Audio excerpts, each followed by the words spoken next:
नमस्कार। मैं नक्षत्र ज्योतिष केंद्र से पंडित विनोद कौशिक।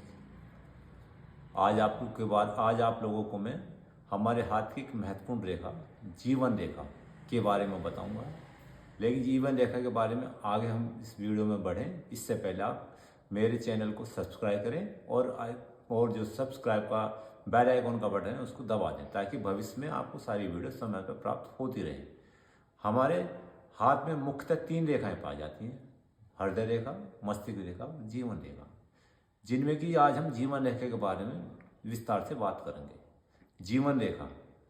जीवन रेखा के उद्गम के कई स्थान हैं। जीवन रेखा कई जगह से प्रारंभ होती है। बृहस्पति पर्वत से भी स्टार्ट होती है, मंगल के अंदर से भी प्राप्त होती है, मंगल के अंदर से भी निकलती है और मस्तिष्क रेखा से जुड़कर भी चलती है। बिना मस्तिष्क रेखा से जुड़े बिना भी जीवन रेखा का प्रारंभ होता है। आज हम इसी जीवन रेखा के ऊपर विस्तार से एक हाथ के चित्र के द्वारा आपको समझाएंगे। एक हमारे पास बैठे हैं, उनका हाथ का देख कर आपको बताते हैं कि किस प्रकार जीवन रेखा का उद्गम होता है। जैसे कि आप एक हथेली देख रहे हैं, हमारे पास एक सज्जन है, उनकी ये हथेली है। आप देखिए, इसमें जो जीवन रेखा जो है वो मस्तिष्क रेखा से, दोनों में मस्तिष्क रेखा और जीवन रेखा के बीच में गैप है, दोनों के बीच में खाली स्थान है। जीवन रेखा ये बिना मस्तिष्क रेखा से प्रारंभ हो रही है। आप देख सकते हैं ये जीवन रेखा और मस्तिष्क रेखा दोनों के बीच में गैप है।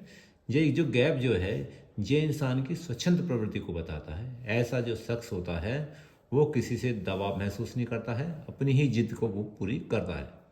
जब ये जीवन रेखा प्रारंभ से शुरू होती है, प्रारंभ से शुरू होकर यदि आखिर तक यानी कि शुक्र पर्वत को घेरते हुए निकल जाती है, तो इसका मतलब है कि आदमी के जो है गृहस्थ जीवन भी सुखी रहेगा और उसकी लाइफ भी संतुलित तरीके से आगे बढ़ती रहेगी। यदि जीवन रेखा की बनावट में यदि यहाँ पे प्रारंभ में हल्की हो, बाद में धीरे धीरे वो यदि स्वस्थ होती चली जाए और मजबूत होती चली जाए, तो इसका मतलब है कि आरंभिक काल में आदमी जो है स्वास्थ्य से पीड़ित रहेगा और धीरे धीरे वो अपनी स्वास्थ्य को रिकवर कर जाएगा, प्राप्त कर लेगा।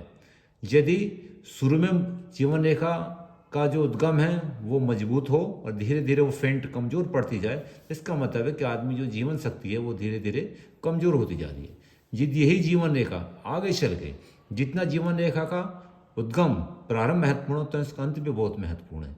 यदि जीवन रेखा अंतिम भाग में आगे जीवन रेखा की एक लाइन शुक्र पर्वत को जाती है, एक चंद्र पर्वत को जाती है, तो इसका मतलब है कि आदमी का जो है विदेश जाने का योग, वो बाहर जाएगा, बाहर जाकर अपना काम धंधा करेगा।